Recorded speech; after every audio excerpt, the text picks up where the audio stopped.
currently standing in Bupyeong Square, and I need to buy some supplies. I just got here to Korea.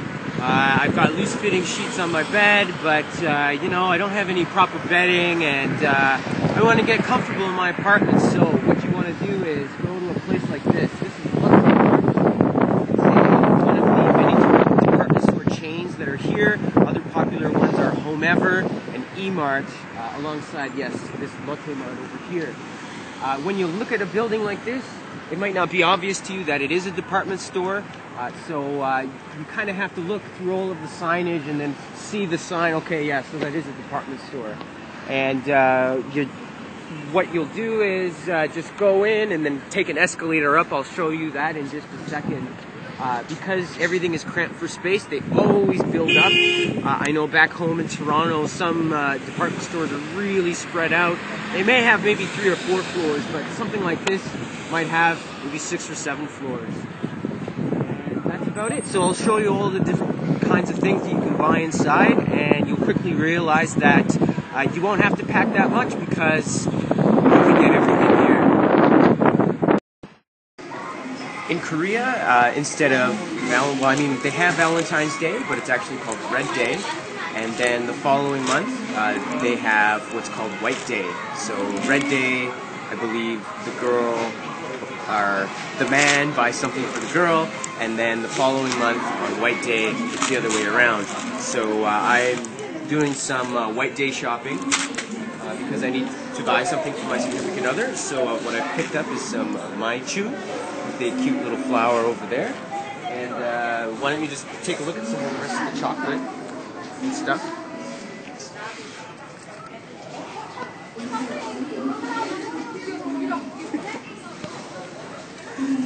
So as you can see, we've got a lot of different sweets to buy for the loved ones. And this is something that is really popular to do, just buy your lover something sweet. And then even in November, there's something called Pepero Day, in which you actually buy a specific kind of chocolate for your lover. And then sets like these are really, really popular as well. And devilishly cute. This is like a book almost, a chocolate book. So we're going up to the next level, and you might be surprised, but there's going to actually be food for sale. The second floor is a grocery store, even though at the bottom level they're selling clothing, and up top they'll have electronics and other sort of stationary things. Cool.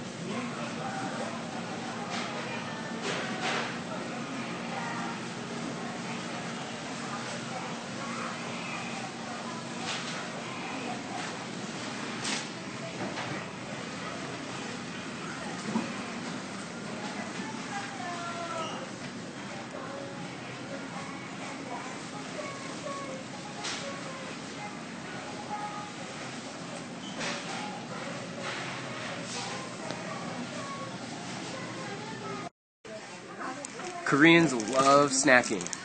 That's why there's always tons of snacks, and they're very affordable as well. I guess a theme that you'll eventually pick up on. People say, oh, you know, you're going to have to bring all the chocolate and snacks that you miss from home. Well, they've got certain things that you'll recognize, although the chips here taste a bit different, I find. Also really, really popular are corn chips. Kind of like bugles, and then of course as well, these are super popular among Koreans. So this says Seu Kang, and that means basically shrimp chips, and I guess you can really pick up on that as you see the shrimp character over there. And other kinds of snacks, so these are kind of chocolatey ones. Ooh, and these are really nice. Dick sticks. So you'll see a lot of funny things. And oh, here we go. Of course, let's say you don't feel like cooking a lot. Just throw some nachos and some cheese in the microwave. Get some salsa. You can find salsa in Korea as well. So that'll also be kind of like a good snack. This is a set. If you go to a department store, grocery store, you'll get this all the time. 2 things in a set, and it'll come with something. In this case, I don't know if you can see that, but it's soft smoked squid.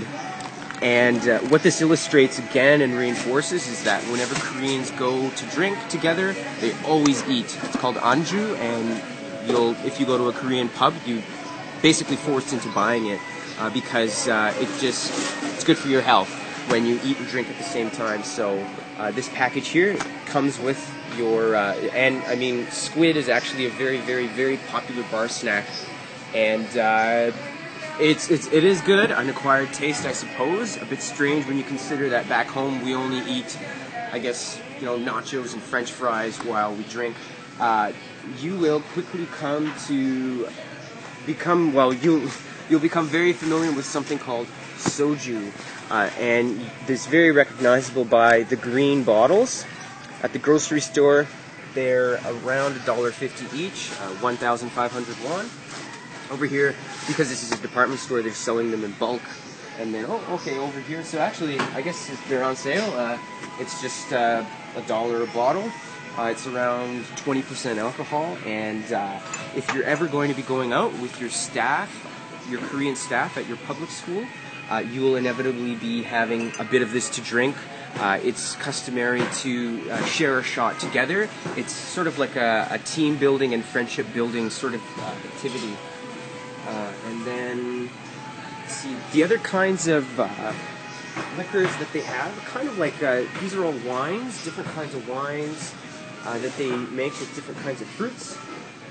And then in a different video, I sat down to drink Dongdongju or makgeolli, and then you can also buy that kind of rice wine in bottles at the department stores.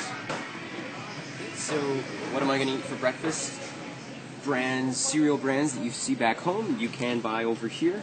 And as I mentioned earlier, department stores love to make little bundles and sets and give you little bonuses. So in this case, you get a free cup if you buy this. So that's some Kellogg's Special K, and then you've got some more, I guess, chocolatey and sweeter brands as well. And then all kinds of fun stuff. Oh, here we go again with the cute little bundle that you get. So yeah, when you wake up, you can just start your day with a bowl of cereal and go on to an exciting day of teaching.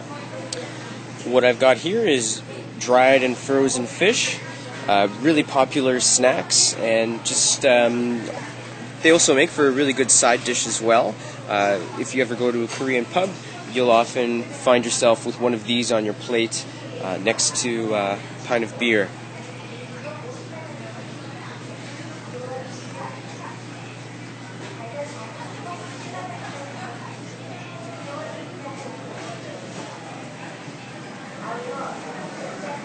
A lot of new teachers in Korea always have a good laugh about Koreans' love of Spam. I believe, if I'm not mistaken, it stems from the Korean War. They had very little food, so I believe that the American Army just gave them lots and lots of Spam to eat, and it sort of became, I guess, a very nostalgic food that they really liked. So Koreans actually still, to this day, like to indulge in the Spam and even throw it in some of their traditional soups. It's called budae jjigae. It basically means sort of like Cold War stew or soldier stew. What I've got behind me here is ramen, and you'll likely get really familiar with this stuff because it's instant noodles and a very, very, very popular Korean snack. Just add water, wait 2 minutes, and just eat.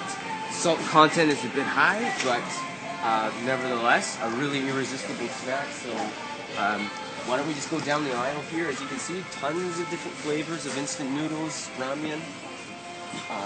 Oftentimes, the powder that you put in is a bit spicy, and they'll also throw in stuff like fish cakes or maybe some kind of fish-like sauce or powder. From my experience, I found that Koreans take oral health and hygiene quite seriously, and pretty much everybody brushes their teeth after eating while at school, after lunch. And as you can see over here, I mean, this is a massive bundle of toothbrushes for all the toothbrushing that you'll be doing. and then your toothbrush, or sorry, rather your toothpastes. Tons and tons to choose from. They all taste pretty similar to the toothbrush and toothpaste brands that you get at home. Just kind of look at them and make a decision just based on what the photo has. Or sometimes they even tell you, so this is a refreshing herbal breeze. You just kind of go on that and have some fun experimenting with some exotic Korean toothbrush tastes. And then going again with oral hygiene, you've got Listerine and some other Korean brands. I found personally that Listerine was a bit more stronger and I suppose maybe even a bit more thorough than the Korean brands. I don't know whether Listerine has a bit more alcohol in it to take care of all of the germs or whatever. I find that Koreans have a different sense of aesthetic. So these are toilet seats, and what I'm looking at are all of the toilet seats in the whole department store. And as you can see, they're all kind of wacky, and some of them are pretty cute, as you can see with the Hello Kitty. And they're all kind of pretty busy. I guess from a Western eye, a toilet seat like that might look kind of gaudy, but nevertheless, this is kind of just how they roll with just how home aesthetics work. I myself, when I moved into my apartment, I had to buy a new toilet seat, and I just went with one of these. And then something else that you're probably going to buy are, these are all bathroom slippers. In your bathrooms, your shower will probably just drain sort of at the bottom of the bathroom. And so bathroom slippers like these is something that you wear whenever you go to the bathroom, because the floor could be wet. A lot of teachers ask, what do I do about bedding? Well, we tell everybody bring loose-fitting sheets so that whatever bed you end up with, your sheets will at least be able to cover it for that settlement period for that first month or so. And then when you get here, obviously you'll know what the size of your bed is, and you'll just go into a store like this and get the appropriate size of bedding. And again, as I was saying earlier with the toilet seats, the visual aesthetic style is really, really different from what you get back home. It's all really busy patterns, cute animals, flowers, and kind of almost like pastel-y colors. So this is just kind of the Korean visual style when it comes to home decorating. But, have fun with it. Just when else will it be ever acceptable to buy something like this or any of these things and, call that your home? So that's great. Oh, and these things are always really, really awesome. Really colorful and ridiculously cute body pillows that are also in the shape of dogs or animals or hamsters. Here's another classic. The the sleeping dog pillow. And let's see, are there any other ones? Everywhere you go, you're just going to see really, some, maybe something for the Brits that we bring over. A pillow like this could, be a piece of home away from home. Here we go again. Pigs. Here we go. Gargantuan. This is really comfortable. Wow. Yeah, no, if I wasn't on a business trip, I think I'd actually pick this up and decorate my home with that. That's really nice. And we've got over here, super cute. When you're on the plane and you can't sleep, that'll really take care of your plane ride and make it a lot more comfortable. And let's see over here. Oh yeah, Crocs. Those are cool. We got Crocs. And that's about it. And then here we go, a bit more of a neutral bedding, I guess. So you can find just kind of white pillows like that if you want to keep it more simple. But so in a nutshell, I guess the theme is just bring loose-fitting sheets and then just decorate your home using all of the products that you'll find here. And it'll make for a really smooth transition and happy settlement.